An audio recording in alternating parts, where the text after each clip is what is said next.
I won a trip to the Caribbean in a contest, but my husband Andrew threatened to divorce me if I didn't let him and his mom go instead. He used the trip as leverage to get his way. His mom seemed pleased with his plan. I couldn't let them get away with it. I'm determined to get back at them. My name's Lillian, and I'm 32 years old. I work a regular job and have a son named Andrew. I didn't really date much in college and didn't think much about romance until later. When I turned 30, my parents, worried about me, helped me find someone to marry. Andrew seemed like a good match. He cared a lot about his family, which was important to me too. We got married, and everyone was happy for us. It felt like a dream come true. About 6 months into our marriage, I got a bunch of calls from Andrew. He sounded really tired when I called him back. He told me his dad, Alfred, had collapsed at home and was rushed to the hospital. It was shocking news because Alfred had always been healthy. After Alfred passed away, Andrew became very attentive to his mom, who was now alone. He'd visit her every day, take her out for dinner or shopping, and even took time off work to go on a trip with her. It's not like he ignored me, but whenever there was a conflict in our plans, he'd choose to be with her. He'd say things like, "Sorry, Lillian, Mom needs me," or "We planned this with Mom a while ago." I'd agree, but deep down, I felt frustrated. Why was I always the one having to compromise? Wasn't Andrew's mom being a bit too demanding? No matter why Andrew is so attentive to his mom, it's clear he's really close to her. Apart from this issue, our marriage was fine. I just figured this was normal. My personal escape? Doing crossword puzzles with prizes. They were perfect for when Andrew was busy with his mom. Sometimes, I even win gift cards or food. One day, I won a big prize, 2 tickets to the Caribbean. I was so excited, I checked the win multiple times. But before contacting the airline, I had to decide who to take. My first thought was Andrew, but I hesitated. He often traveled with his mom, and I didn't want her to come along if I suggested we go together. After thinking it over, I decided to give the trip to my parents. On my way home, I stopped by my parents' place to share the exciting news. "Mom, guess what? I won tickets to the Caribbean," I exclaimed. Mom's eyes widened with delight. "Wow, that's fantastic. You and Andrew must be thrilled." I hesitated for a moment before replying, "Actually, I want you and Dad to have them." Mom was taken aback. "For us, are you sure?" she asked, pleasantly surprised. "Absolutely. Andrew travels a lot already. I want you two to enjoy this opportunity," I explained. Mom was beaming with joy, but Dad seemed worried. "Dad looks concerned," I noticed. "Well, I have work, dear.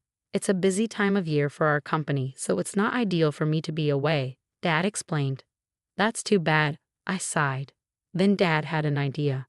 "Why not go with Olivia instead? It was your prize originally, right? Go and have some quality time with her," he suggested. Mom eagerly agreed, saying, "That sounds wonderful." Feeling excited and grateful, I applied for leave the next day, which was quickly approved. I then contacted the airline to let them know my parents would be using the tickets.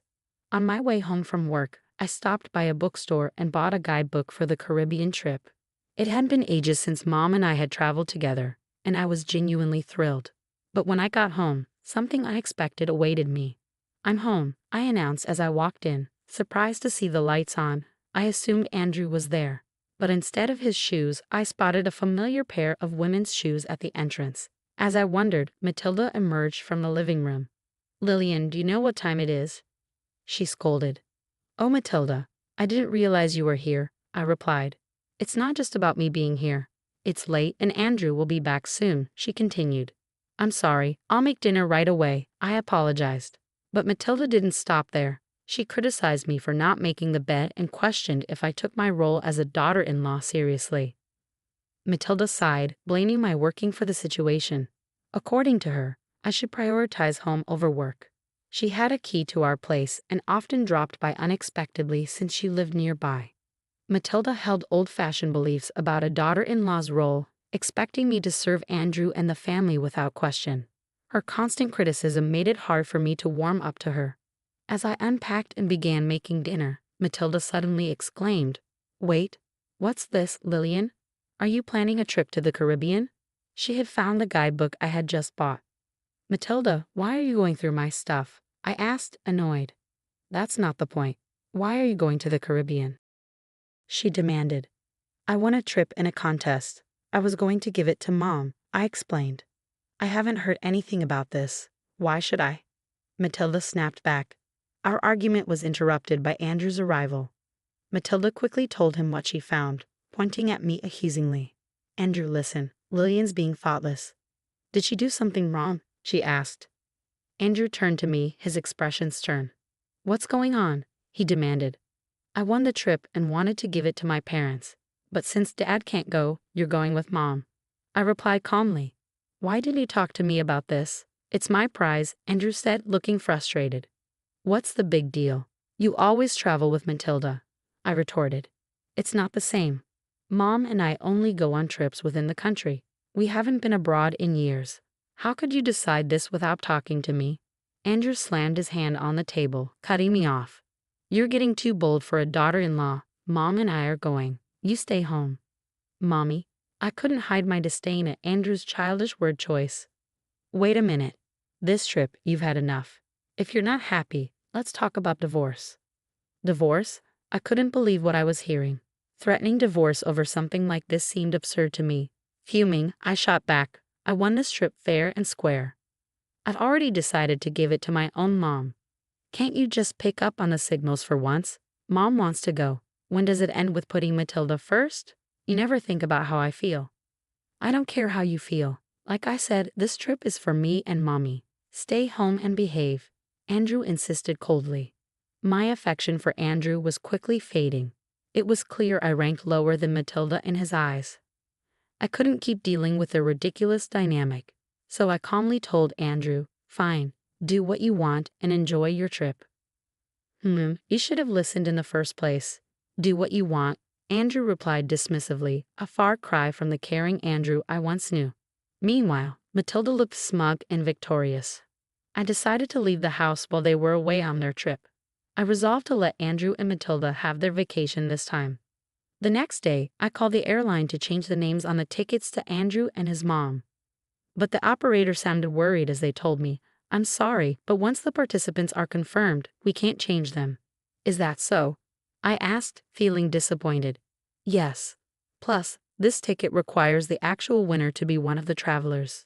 So if it's your husband and mother-in-law, the ticket won't work, the operator explained. So, if I don't go, the ticket is useless, I clarified. Exactly. Please check the documents we sent you. They mention this condition, they advised. After reviewing the documents, I found out that only the winner could use the ticket, and it couldn't be transferred. I explained this to the operator and decided not to go on the trip without telling Andrew and Matilda. Instead, I made plans to let them travel at their own expense. That evening, when I got back from work, I casually brought up the Caribbean trip to Andrew. Hey, about the trip? I started. Yeah? Did you talk to the airline? Are Mommy and I all set to go? Andrew asked eagerly. I did call them. Here are the winning documents and the tickets. I only need the tickets. I won't bother reading the documents, I replied. But there might be important details in there, especially since it's an international trip, Andrew suggested. I don't think I need to. Mommy and I have got it covered. We're efficient, unlike you, I retorted. Fine, whatever. I'll leave them here just in case, Andrew said, sounding annoyed. As I expected, Andrew didn't bother to read the documents. On the day of the trip, after making sure Andrew had left, I packed my bags and went to my parents' house. While unpacking, as I anticipated, I got a call from Andrew. As soon as I picked up, he started shouting. Hey, what's going on? They're saying the ticket can't be used, he exclaimed. That's right. If the winner doesn't go, the ticket is invalid, I explained calmly. What? Why didn't you tell me this earlier? Andrew demanded. I did tell you, remember? I mentioned it might be a good idea to read the instructions, I reminded him. You mean it was written in those documents you gave me? Andrew asked, sounding frustrated. Exactly. It's your fault for not reading. This is ridiculous. So how are we supposed to get to the Caribbean? Andrew asked, his tone getting more agitated. Well, the operator did mention that if the winner doesn't go, you'd have to pay the full price. I replied matter-of-factly. Clearly caught off guard by the situation, Andrew sounded frantic. I could hear Matilda's voice in the background, indicating they were both in distress. Andrew, what did Lillian say? Matilda demanded. "Mommy, if Lillian doesn't have to pay for the trip." Andrew started to explain before handing the phone to Matilda. "Let me talk to her. I can't deal with this anymore," she demanded. I decided to let them sort it out themselves and hung up silently. It didn't take long before Andrew called back. "Hello," I answered, expecting more drama. "What is it now?" "I'm busy," I said coldly. "It's not. What is it?" Andrew sounded flustered. "I tried to buy the tickets, but the credit card isn't working," he explained. "Huh? I don't know anything about your card," I replied, puzzled. "It's not mine. It's your card," Andrew clarified. "Oh, so you're saying you used my card without my permission?" I accused. "I just need to fix it now. When I checked my wallet this morning, my card was missing." "I had a hunch and immediately froze it. I knew you stole it," Andrew retorted. "Are you kidding me? I was planning to shop with that card abroad." "Always messing things up, you jerk," I fired back. "You freaking witch." Andrew snapped. He showed no remorse for taking the trip or for using my card without permission. This guy always put himself first. Fed up with his behavior, I coldly told him off. "A jerk? Who were you calling that after mocking others all the time? You should just go to hell," I exclaimed. "What? Who are you talking to like that?" Andrew asked, sounding offended. "Who do you think? Calling out for mommy is honestly creepy. If you love mommy so much, why don't you two just stay together?" "I can't handle you, a mama's boy. There's no value in us being married," I declared. "Hey, calm down. If you keep this up, we'll divorce," Andrew threatened. "Fine by me." I was thinking the same thing. "I've left the house and don't plan to come back. Enjoy your time abroad with your beloved mommy. Hope you both drown in the Caribbean." I shot back before hanging up, feeling both angry and relieved. Furious, I ended the calls and blocked Andrew and his mother. Then, I went to a law firm my dad suggested and started the process of ending my marriage. When I looked at our savings to divide our assets, I saw that our joint account was empty. Andrew had taken out money multiple times, all around the time he went on a trip with his mom. It was clear he used the money for their travels. And he also used my credit card without asking. I demanded a big payment from him. As a result, he ended up owing money and was being chased by creditors. His mom, who used to get whatever she wanted, now had a strained relationship with Andrew, arguing with him every time they saw each other. It's funny how things turned out considering how spoiled he used to be. Meanwhile, I decided to stay with my parents for a while. I've caused them worry, so I want to make it up to them by living with them and taking care of them. Honestly, I'm done with marriage. What's really important is having a loving family. Going through this divorce made me realize that all over again.